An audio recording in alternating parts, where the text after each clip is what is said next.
Technologies evolve, and at some point in time, they may become detrimental. Again, the question is for us, what are we going to do about it? Hello, everybody, and welcome to Techlore Talks. Today, I'm very excited to bring on Jose. Today, we're going to talk about if dumb phones are better for privacy and some of the arguments for that, dumb phones versus minimal smartphones and a bit of the nuance there, adjusting for online work and how to remain focused, mindset shifts, offline activities, and if those are important, as well as just general digital minimalism. Jose is very nuanced, and I really appreciate a lot of his thoughts, and he got me thinking about some things, and I've, even since this interview happened quite a while ago, have changed certain parts of my workflow as inspired by this interview. I hope you enjoy. Hello, everybody. I'd like to introduce Jose to the channel. Do you want to say a few words about yourself? Yeah, sure thing. Thank you, Henry, for having me here. I'm excited to talk with the Techlore and privacy-minded community. A little bit about dumb phones. So my name is Jose Briones. I am a YouTuber that talks about basic devices, dumb phones, everything in between, all of that. Essentially, the idea is that you should own your devices, not only in the hardware phase, but also in the software ideas. They do not control what you do, but you control them. So that's a little bit of what I do and what I advocate for in the channel. Yeah, and so what kind of relationship have you seen between, I guess, the dumb phone community, which seems to be normally very focused on the dumb phone aspect of things, and then I guess more of our community where I think a lot of people are here mostly for the privacy and the digital rights side of it? Yeah, no, I think there is an overlap in these communities, specifically because there are a lot of needs or a lot of governments are using technology in order to suppress rights in digital and security areas, but also in for the dumb phone community. So for example, Ticketmaster, not a government, but a company that we probably neither in the dumb phone community nor in the privacy community we like, essentially says, use our services. We don't want you to understand how they work, and you can only use them on a smartphone. So it kind of merges for a lot of us that there are services, governments, and companies who are forcing users to use their platform only for communication. Maybe it is for access to services. I know in Sweden, there is or throughout the Nordic countries, there is a need for a specific bank application. You cannot do banking and payments without that bank application. So that is a problem for privacy reasons and also for dumb phone users that want to use their good old-fashioned physical cards. They cannot use them. So it is a little bit of an intersection for a lot of us because we're concerned that throughout, as time progresses, there will be more limited choices that may not be free, open source, or private, and also that can only be used in certain devices, which inherently promotes monopolies, which we definitely don't want. Yeah, you're speaking to a pretty common pattern that I definitely know a lot of our communities have seen. But why do you think that it exists? Because theoretically, services can implement, please get our app, use our service, use our website. But they theoretically could be privacy respecting. So how come we are living in a kind of a scenario where most situations, the more feature rich, the more tech first, the more we move towards, I guess, deeper versions of technology that are more advanced, we tend to see the negative impact on privacy. So I guess to really boil it down, why is having a dumb phone better for privacy? Like it could theoretically not be that way. It could not be that way, depending on, of course, your threat model, but also how much data do you want to give to these services, to these governments, to these companies. So for myself, my Light Phone 3 is not great when it comes to messaging, communication, but I don't do most of my communication on the Light Phone 3.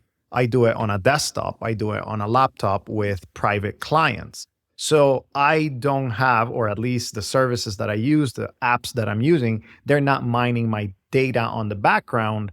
If I were to have a smartphone as my daily driver, then of course they have more points of data to actually get to me. So segmentation, and I think this is something that you have talked about in the past, is important. And in the dumb phone community, that's what we advocate for. We essentially say you can have a device that is more work oriented, right? And then you can have a device that is more personal for, phone calls or anything. And if you need something really secure, you segment it to another device. And of course, this sometimes goes against certain people's sensitivities. I don't want to own multiple devices, and that's understandable. But there are also solutions within. So there are other things that you can do in order to be more along the lines of digital minimalism, stop using all of these services that are hoarding your data, or at least restrict access to it with different applications, or depending on your platform, certain restrictions that you can place on the device.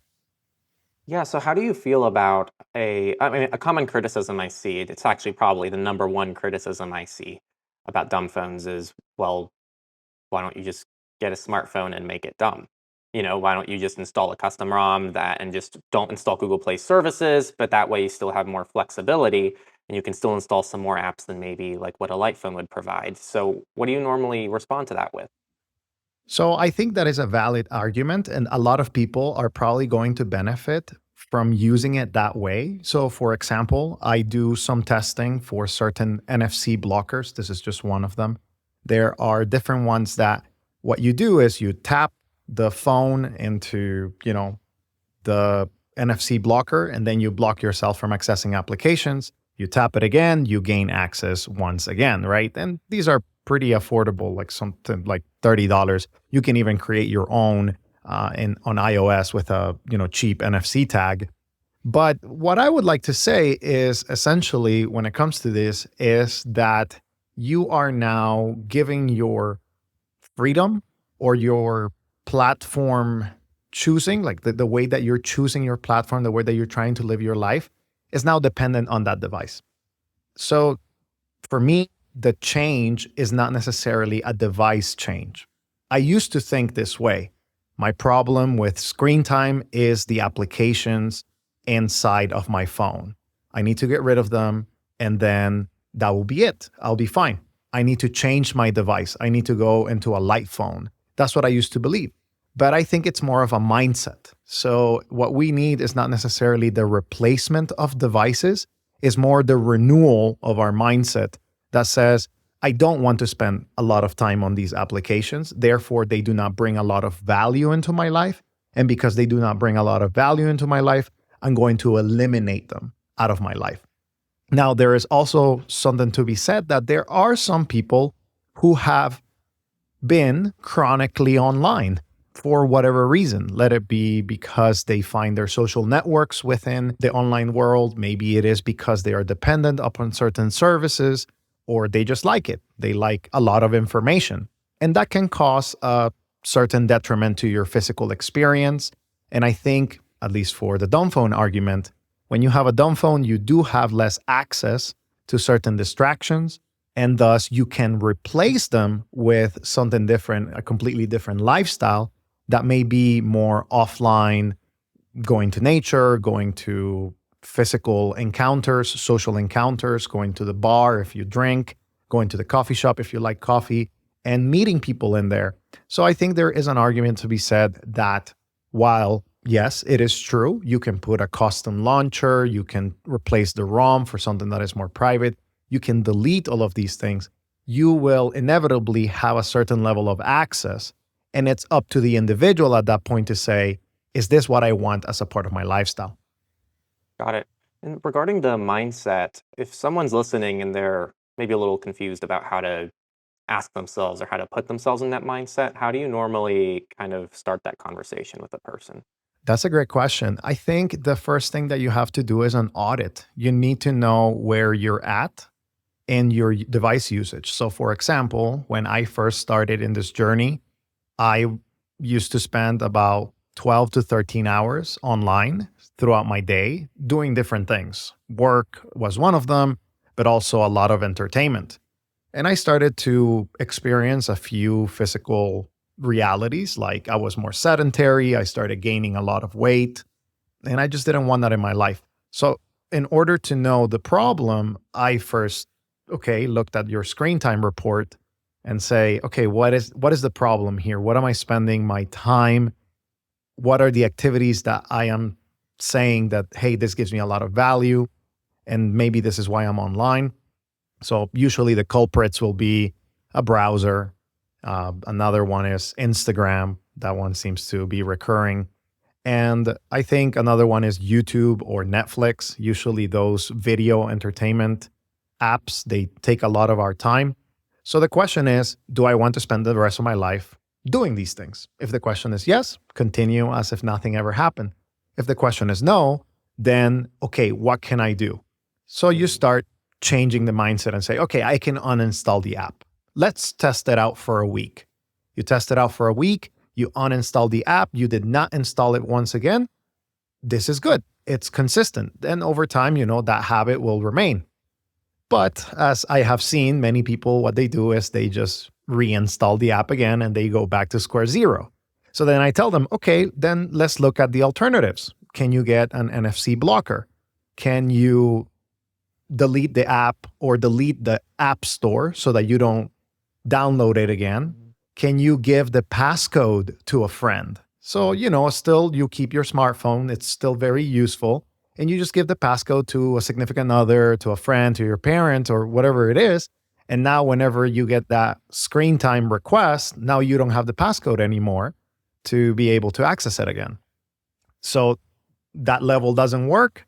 Okay, now we can start talking about dumb phones. Let's talk about why a dumb phone, what kind of dumb phone, what kind of access do you want to have, what kind of access do you not want to have. And there are some companies right now, they do have subscriptions, which I personally don't like, but if it's worth it to you, there are some companies that are developing essentially restricted Android devices that have the Play Store, but they only have limited amounts of apps.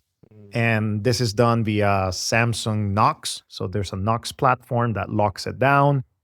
And I have seen some people hack it, but it's very few. At that point, we're getting into, you probably need a very basic phone like a Nokia and, never bother with it again. Yeah, I'd love to talk more about specific devices and kind of get starting points as we move on. But one more question on the mindset, and I think I'm going to tie this to myself. So something I've seen a lot is, and this is a common misconception if we step away from the digital world and more of the physical world and we talk about just broad minimalism, there's a big misconception that minimalism means owning 10 things in your life and that's it. If you own more than 10, you're not a minimalist. And I think a lot of minimalists tie it back to intentionality and just only needing what you need in your life, or only owning what you need in your life. And I feel like that's a lot of what you're speaking to. So something on my end, and I think this is especially nowadays post-COVID and now everyone's online, my phone screen time at this point, maybe at most an hour and a half a day. And that's at most. And I think anytime I check it, it's like, oh, because I had to drive somewhere and I needed navigation, and the navigation is what is responsible for it. So it's a lot of things that I wouldn't give up.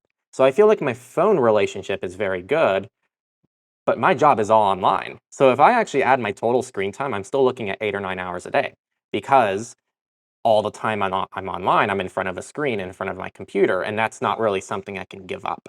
So my relationship with it personally has been, well, that's about as good as I can do. I mean, the time I'm online is part of my work, and that's something I'm kind of okay with. But is there something more that I'm missing? Am I kind of doing it correctly, you think? How do you normally approach, and I'm sure you spend a lot of time online for work as well. So how do you kind of tie this mindset to people who are working online a lot? So I think a lot of it has to do with the feeling that you get after being online. So a lot of people get this feeling of, I accomplished something, especially when you're doing work. If I create a video, I'm having this conversation with you, I don't feel any weight in my heart that says, man, that was a waste of my time. I'm like, I was there. So I work with nonprofits in my regular work, and I do a lot of media work. I interact with videos, I interact with podcasts, I create some of these things. And on the side, I do also do the YouTube channel, right? And essentially, what I've learned is whenever I'm doing some of these projects for work or I'm doing projects for the YouTube channel, I'm energized. I don't care that I'm looking at a screen. But whenever I'm just doom scrolling or whenever I open a platform, specifically the one that I think is most problematic for me when I'm on a desktop, can be Reddit.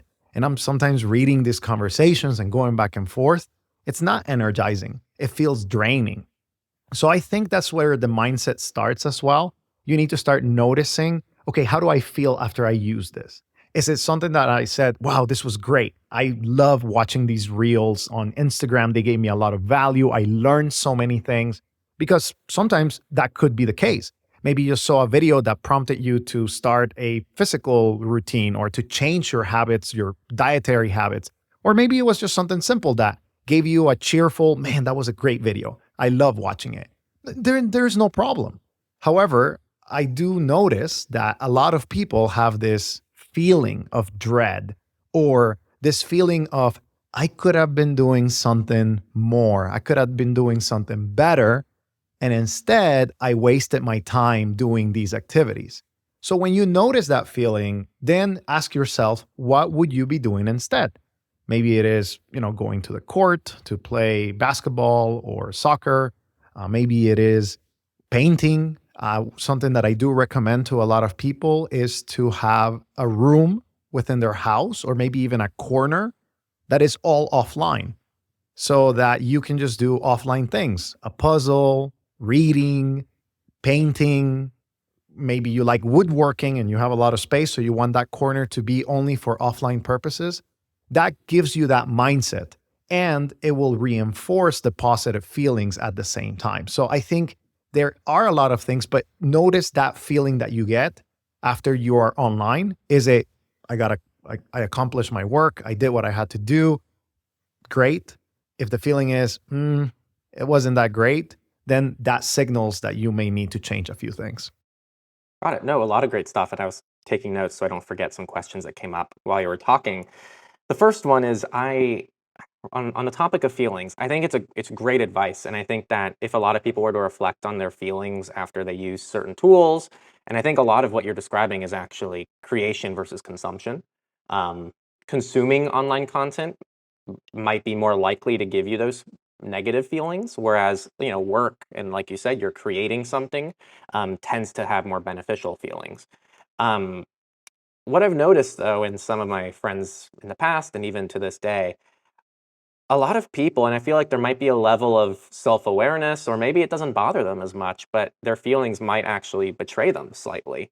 I've known some people in the past who are on TikTok all day, and they'll describe how they feel foggy. They're foggy, or they don't feel like they're productive. They're not doing the things they want to do. They express dissatisfaction with certain areas of their life.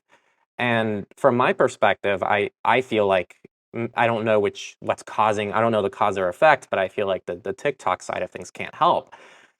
And when I approach them about it, I normally get, well, this actually gives me a lot of happiness. Like I enjoy being on TikTok. Like I feel good. I get a lot of positive videos on this. There is some negativity, but overall it feels like a net benefit. So how do you normally deal with that in your personal relationships when you feel like there might be a mismatch? It's feelings are weird because they're genuine. That you can't tell someone their feelings aren't legitimate, but it's a hard thing to balance. I don't know if you've experienced No, this. I think that's a very valid point, and I think the interesting thing is to notice what the different methods of dopamine are. So there are, for example, in this case, we're talking about online releases of dopamine, like, a lot of hits, a lot of information, a lot of good feeling in that sense. But then the long-term effect is fogginess, right? So in the moment you're feeling really happy, you're like, oh, wow, this is amazing. And then over time, that feeling just continues going down, and then it becomes dread. Whereas when you think of offline dopamine, so for example, going out on a hike, going out and talking with friends in a social environment, you get a lot of that information, but you don't get the same feeling at the end. Instead, you feel like you did actually something beneficial for your body, beneficial for your mind, beneficial for your, social health, mental health, physical health, whatever it is. So I think in those terms, people do really need to be educated in this area, because it can help you determine the long-term outcomes. So there is a concept in finance, right? People sometimes think that finances is something that is hard, is something that it takes time, it takes a lot of discipline. But one of the easiest things to do is just to be consistent with something and to notice the either negative or positive results. And in this case, I'll just give an example. Historically, of course, the stock market has done what it has done. And you could say, I'm afraid right now. There's a lot of uncertainty in the world. But if you stay consistent for a long time, you get to see the actual results. You get to see the long term outcomes. And in our society, we are definitely more of a short term outcome people. We like to get that feeling right now. We like to have the result right now. So for your friends or people that may be in a similar situation, probably what they're experiencing is that positive feeling in the moment, and they're saying that it actually adds value to their life. But if they really think about it and they consider all of the information, then they start noticing, oh, yeah, it is not that helpful when I do it in excess. I mean, there's also from the privacy standpoint, I don't think anyone wants to use TikTok, but, there could be something to be said. I love following this content creator and they deliver a lot of value to me. So when I watch their videos, I do feel happy. But do you want to watch their videos for 10 hours straight or 7 hours or 3 hours or whatever it is? Or do you want to watch it in a more maybe programmatic way, the way that we used to engage with television, right? We come, the program is there, it's not on demand, it's more, did you catch it at 9 p.m.? And if not, you're going to have to catch the rerun. So there are different ways of approaching this question. And I definitely think that it is true that sometimes feelings can betray us, but we have to look at the long-term outcomes and what are they actually doing in our lives. Nice. Yeah, a really good answer. And you mentioned kind of IRL hobbies, using things with your hands, offline rooms. Do you think that I know the people that I have the most respect for who are online all day, they're building services, they are building cool stuff. Almost all of them have some kind of thing they do with their hands when they're not working. It's playing music, it's creating art. One of my friends is doing sewing, or as he calls it, suing. Suing. Yeah, you might know different geographic regions and how they'll say that. But do you think there's value in that? Do you think everyone should have something that's in real life, and why? Yeah, no, that's a great question. I really think so. It really helps with your creativity, even if it's a rote activity like sewing or maybe doing a puzzle. Like you have an objective, you have an ultimate objective, but you're doing repetitive motions all the time. And not only, of course, there's a lot of research that shows that your memory capacity improves, your memory health improves, but there is also something about doing something physical that allows us to even do better creativity or to make more connections in the digital world. So as we know, as human beings, we create out of what we notice. We create out of our imagination. And when we get exposed to more areas, let it be woodworking, let it be that you go to a metallurgy class, when you get exposed to more physical areas, you start making more connections in your brain that can make you more productive in other areas of life. So when you take the time for coloring, for example, you are coloring a picture and you can just do one color or multiple colors. You can create all of this, whatever your imagination flows. But then your brain is, number one, getting the rest that it needs from constant inputs of information. And then you will be able to make better connections in the future. One of the simplest advice things that you can do in real life is to take a 10-minute break every 3 hours to go on a walk.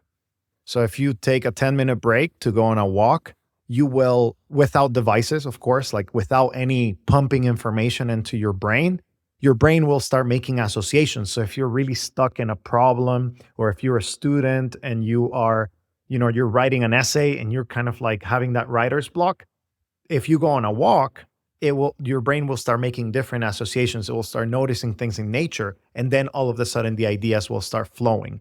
We are limited in our capacity. And I think recognizing that limitation and embracing something in real life can give you even more power, not only to have an ebb and flow throughout your day, but also to even be more creative, more productive, or just have better ideas overall.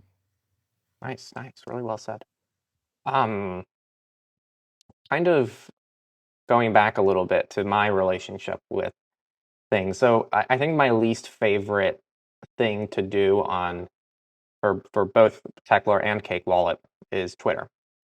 I don't like Twitter. It's very much designed to just keep you on the platform all day. It's not even nice to look at. Like visually, it's just in your face. It seems to really promote the most extreme takes, both directions, politically, both directions for any issue that's normally just a discussion is somehow a polarized topic on Twitter, and I don't know how it's able to do that. But I have to use these platforms. Like I'm posting to them, I'm doing marketing for Cake Wallet, and that's a platform I have to be on. And then for Techlore, it's also a platform we're on. And so, what do you normally recommend for people when they actually have to be on these platforms? I know I've developed my relationship with it. I've done a lot of things on my end that work well for me, but generally, where do you start with people when they say, well, look, I actually have a very legitimate professional reason to be on Instagram. So how do I balance my relationship with that as best as possible? I think the first idea that comes into my head is segmentation. Keep it to one device only, so you don't have that interaction all the time.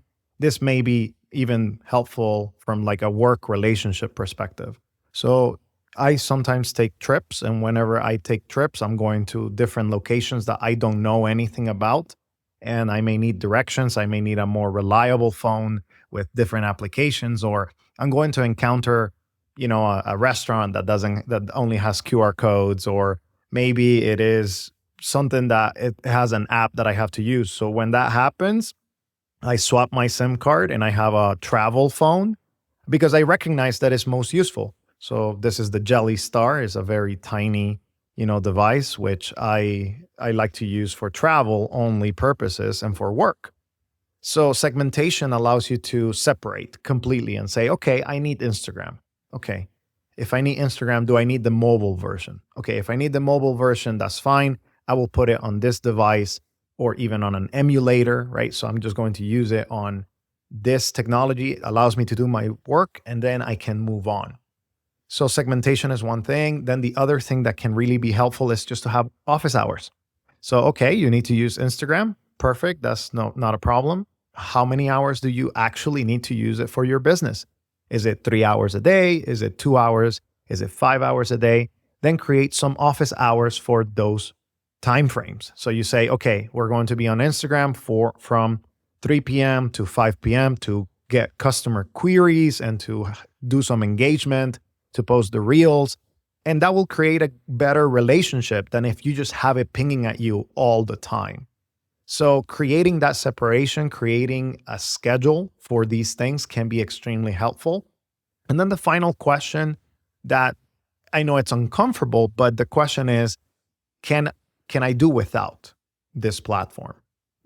Maybe you can. It's not impossible. I mean, especially if you have a large following and you have something that people are actually looking for, maybe it is. There is another one, especially for business owners or small businesses.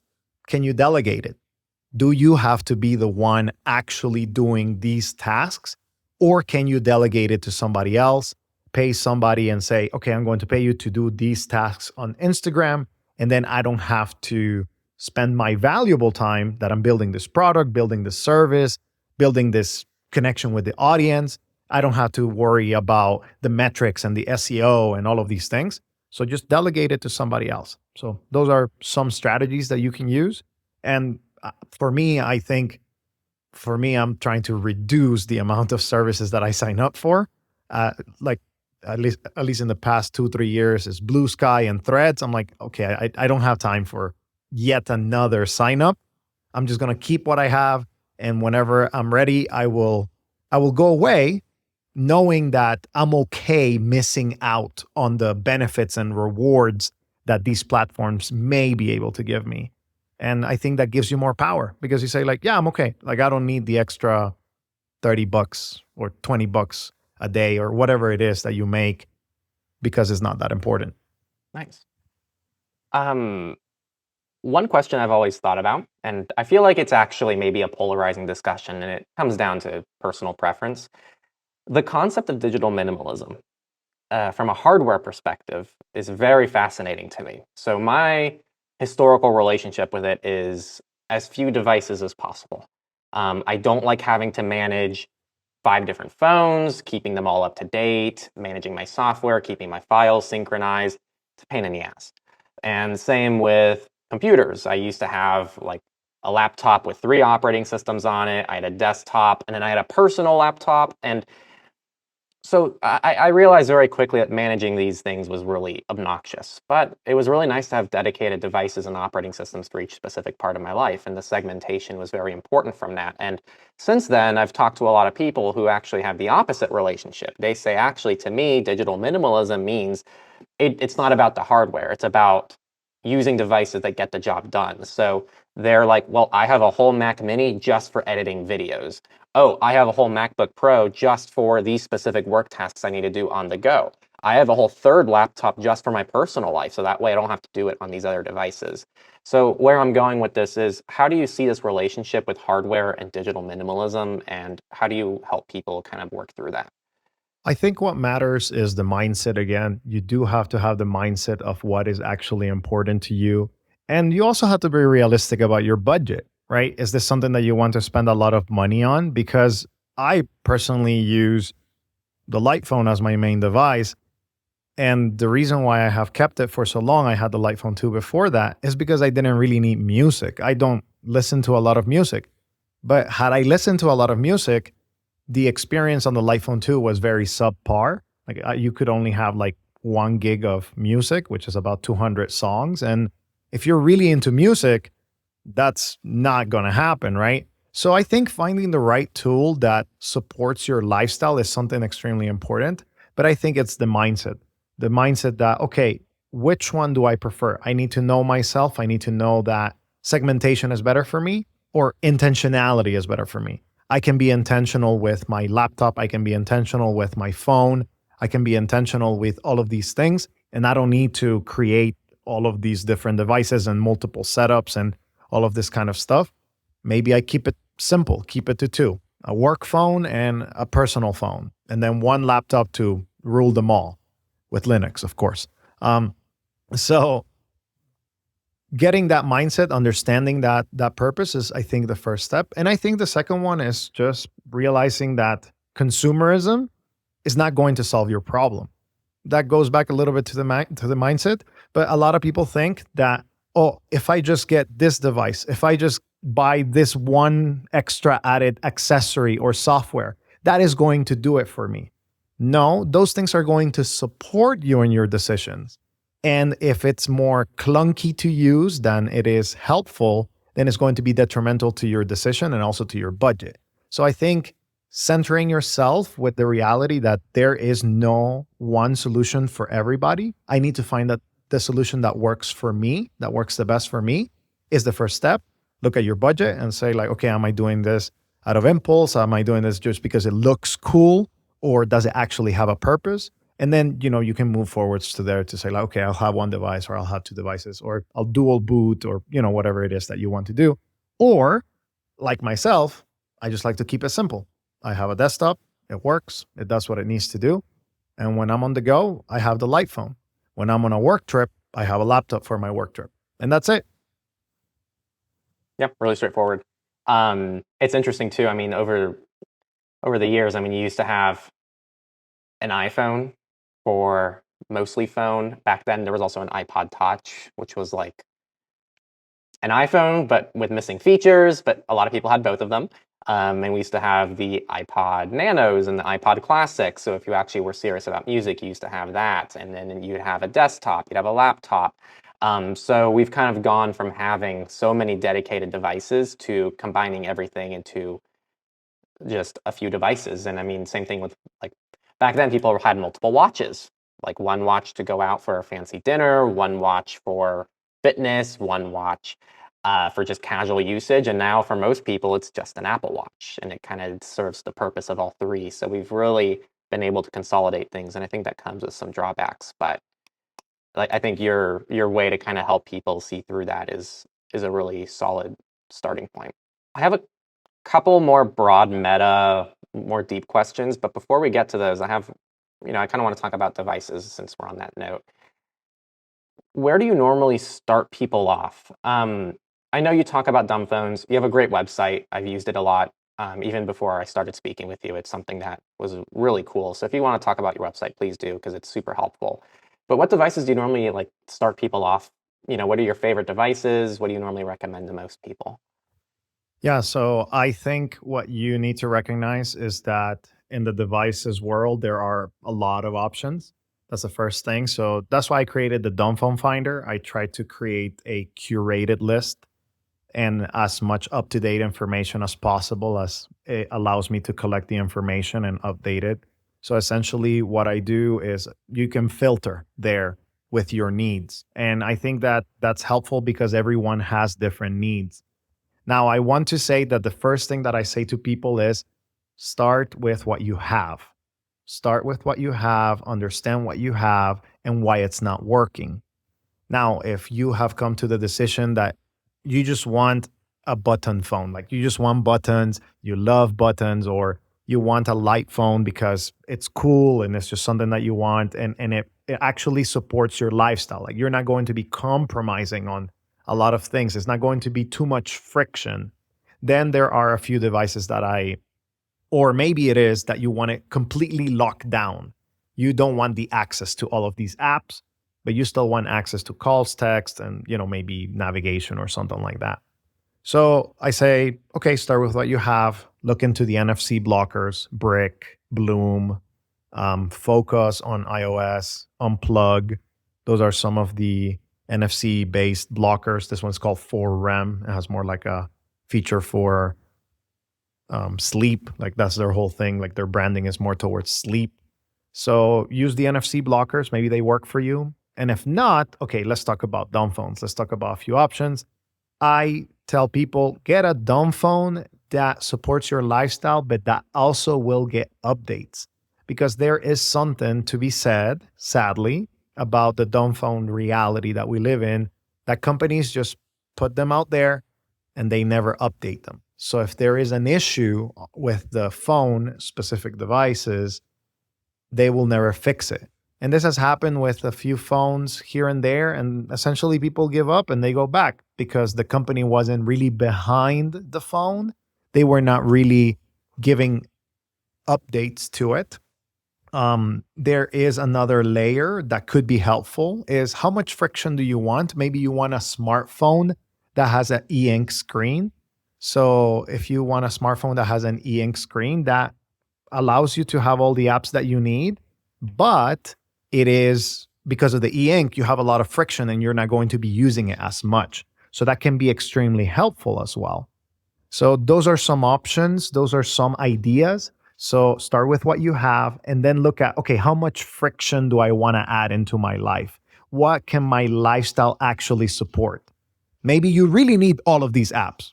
That's fine. No problem. Okay, get an e-ink device, Big Me or Mudita. This one is the Mudita. You can sideload. This one's de-Googled, actually. So I do like that about them. Or maybe it is, okay, I just want something simple with a lot of updates. You get the light phone. You keep moving forward. How much friction do I want to add? What makes sense for my current use case? Maybe it is the NFC blocker. That's good enough. Perfect. So those are kind of like where I start people off.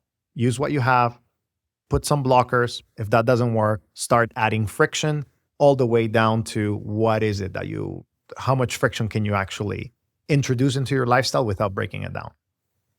Yeah, and then it's something I mean, on that note, I always have to warn people because I do get a lot of questions from our community of, oh, I'm just going to get a dumb phone and not deal with any of these problems in the context of privacy and security.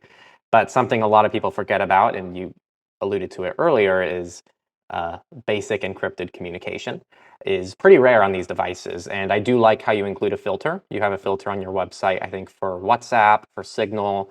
I don't know if you have others, but I know you have at least those two. Do you have others? I do have WhatsApp and Signal, but the reality is that if it can install Signal, it probably can install Threema, Session, all of these other ones, because essentially what I made with that filter is people who are into Threema or Session or even more hardcore, like, going XMPP or like, some of these other platforms, Matrix, those are usually de-Googled.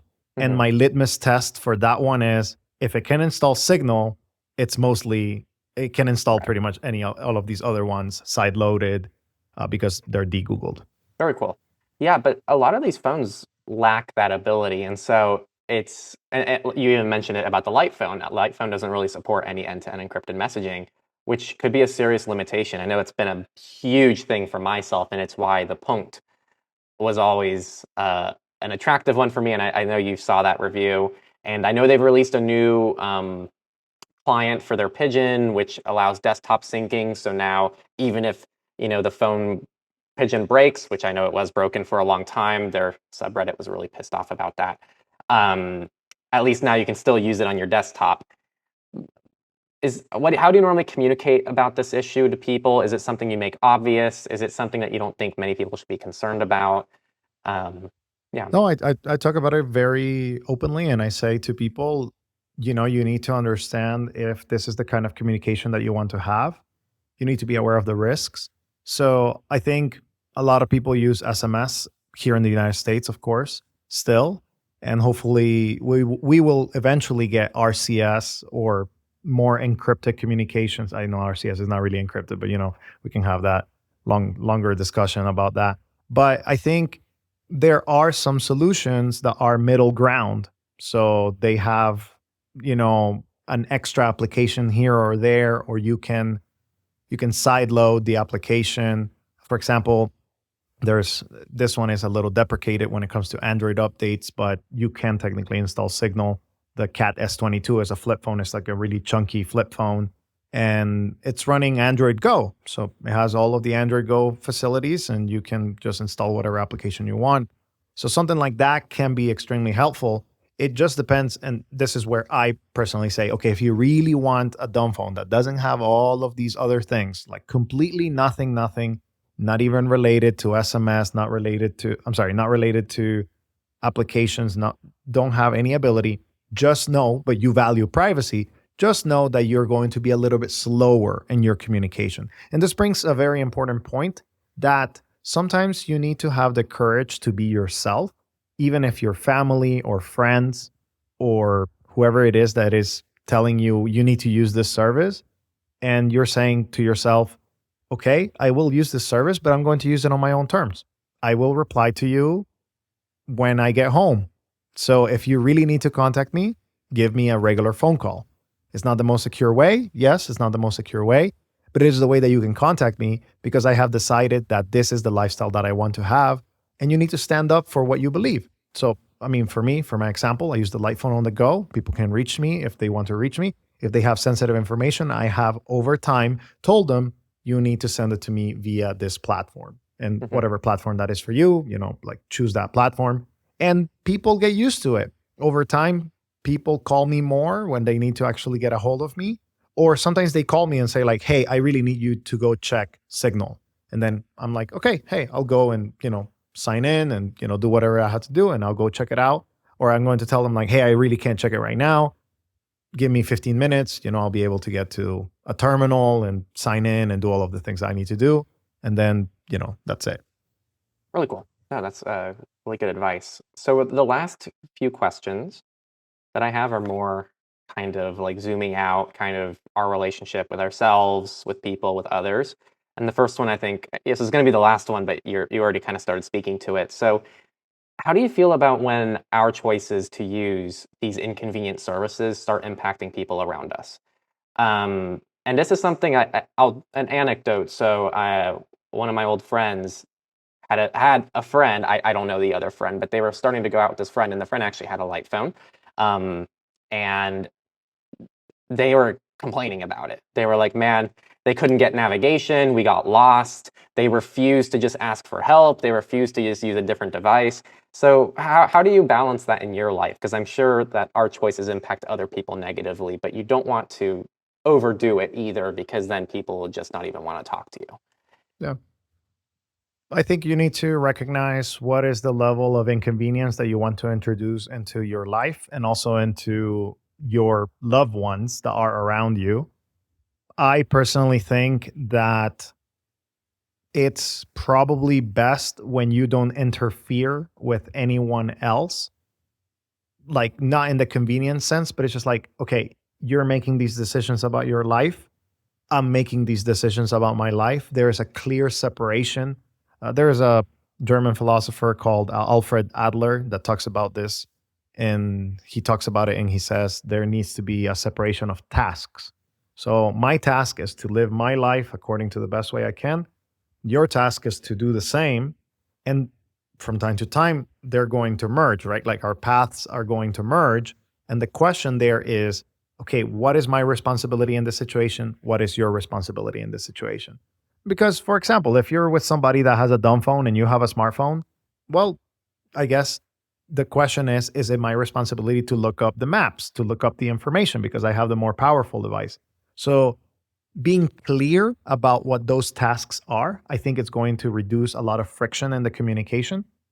And when it comes to platforms for communication, you can just be honest and say, hey, you can still reach out to me on WhatsApp. You can still reach out to me on Signal or on whatever platform it is, Threema.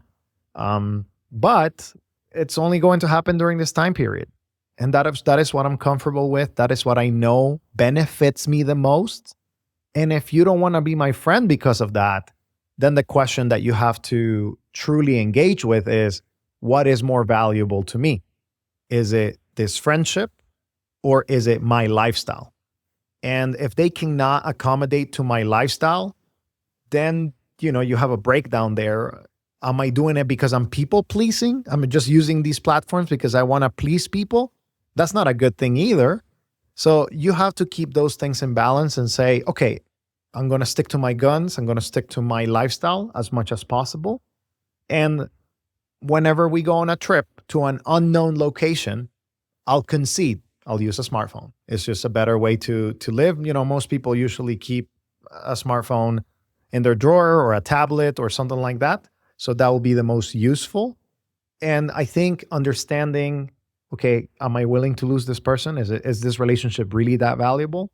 And I know that sounds a little selfish, but it's something that if we were to put a different issue, like let it not be devices, let it be, my right to choose certain things, or even if you put political parties, right?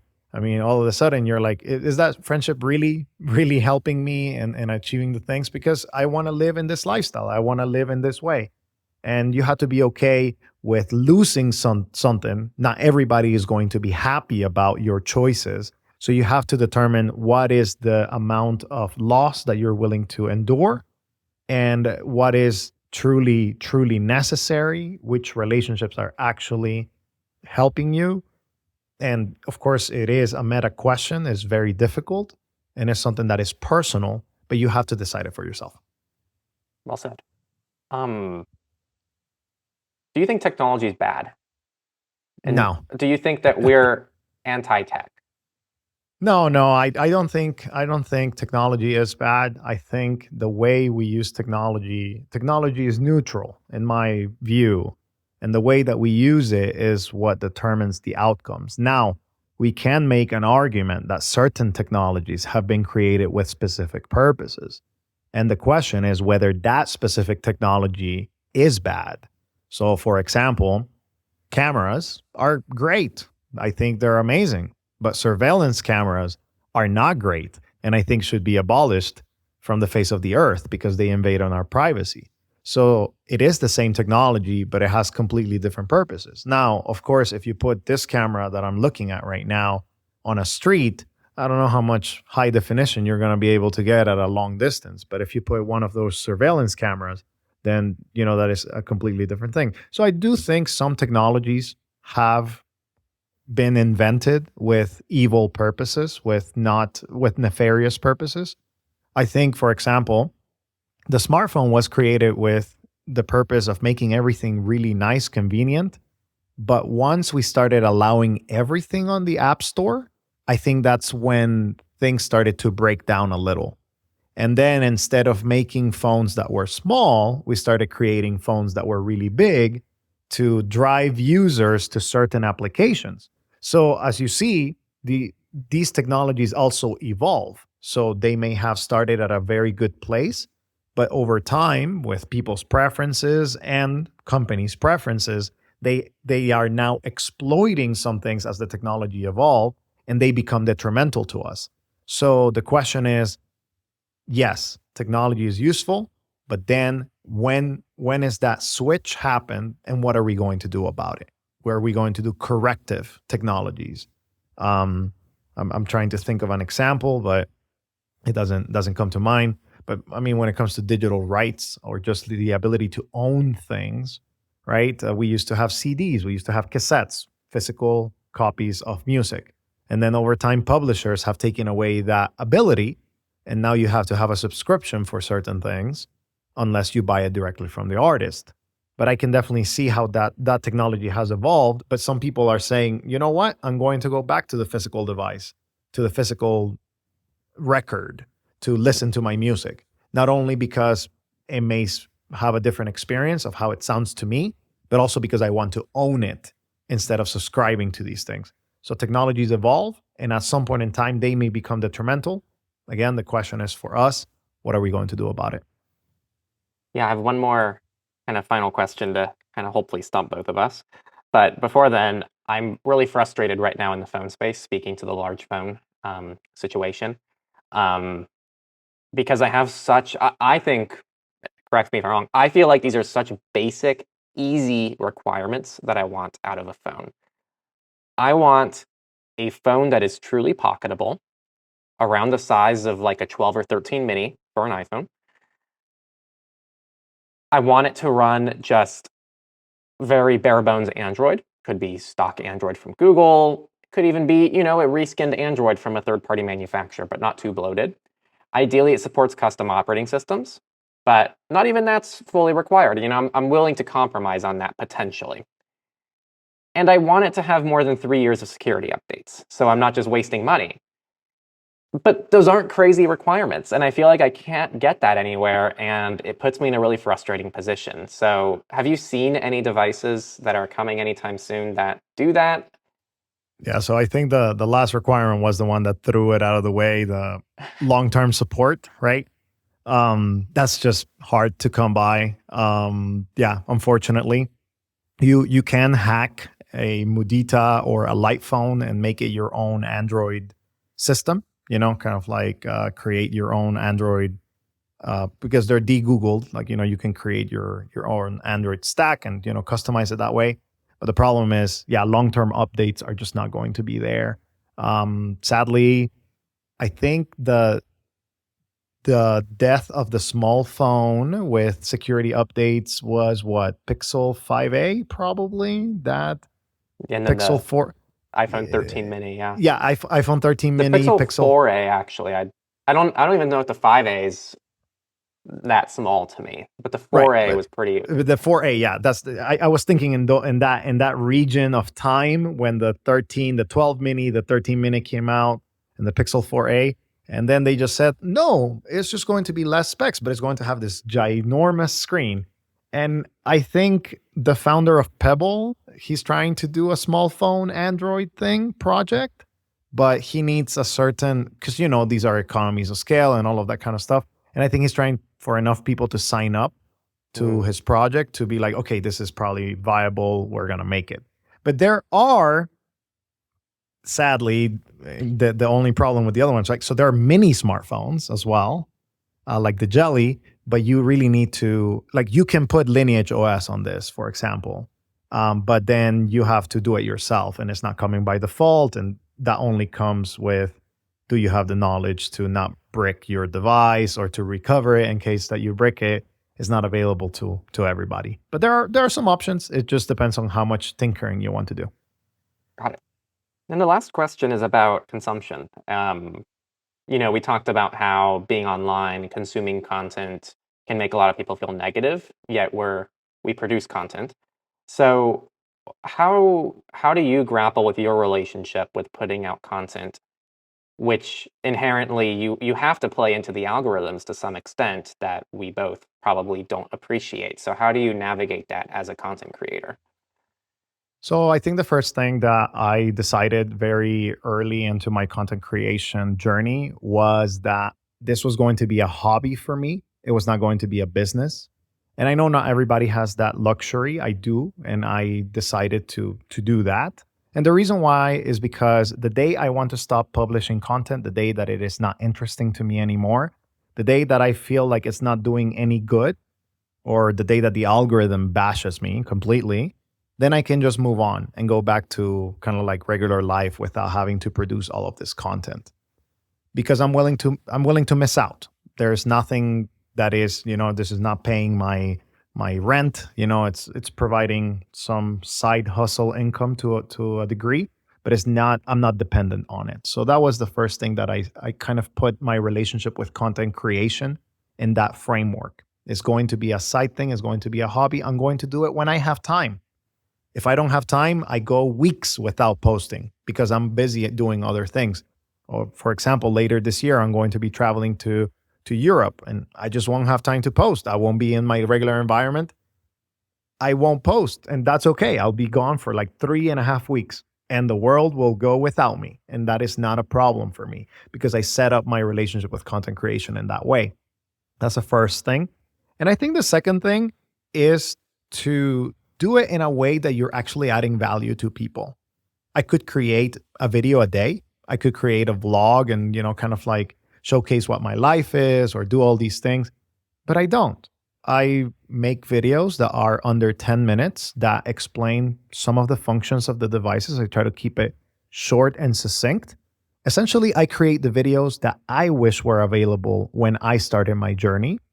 And my goal with my channel, this is kind of funny to me, but my goal with my channel is that you find the device that you truly want that is going to support your lifestyle, and you don't come back to my channel until you're ready to replace it.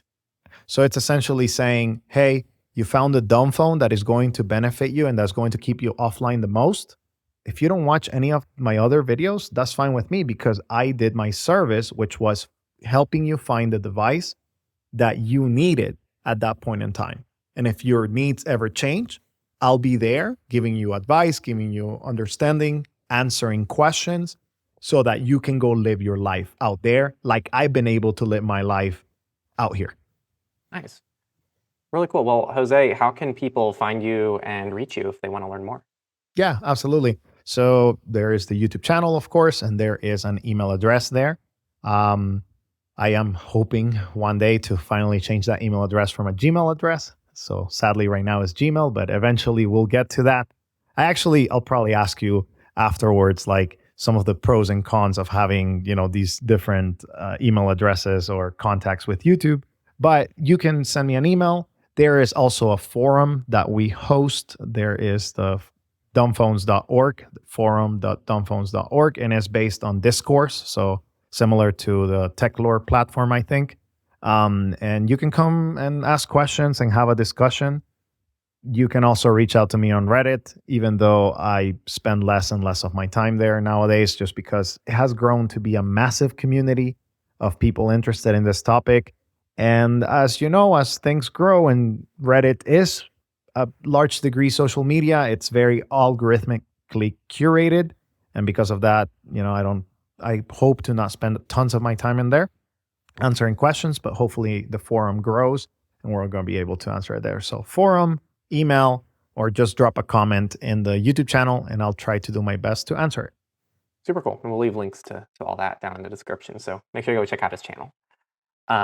Thank you, Jose. And it's been a pleasure to talk to you. And I'm sure that a lot of this has been really helpful to our community because I know most people in our community have all thought about these things, even if it's only from a privacy background. So thank you very much. Thanks. And with that all said, I want to thank Jose for coming on Techlore Talks. He actually also interviewed me, so if you want to check out his interview of me and some of the things that I share about privacy and digital minimalism on his show, go ahead and check that out down in the description. And I want to thank you all for watching and learning a little bit more about your tech and your digital rights, and ideally in a very new light today. You know, this is not something that we normally talk about on the channel, but I think it's very applicable and will resonate with a lot of our audience. If you like Techlore Talks and you like these interviews, definitely support Techlore down below. You can become a Techlorean on Patreon, on our forum. You can contribute Monero for just one-off tips, and you can also do one-off tips directly on our forum as well, which don't have any perks, but it prevents an extra subscription if you want to avoid subscriptions. Thank you all for watching. Don't forget to support if you enjoyed this, and I'll see you next time on Techlore.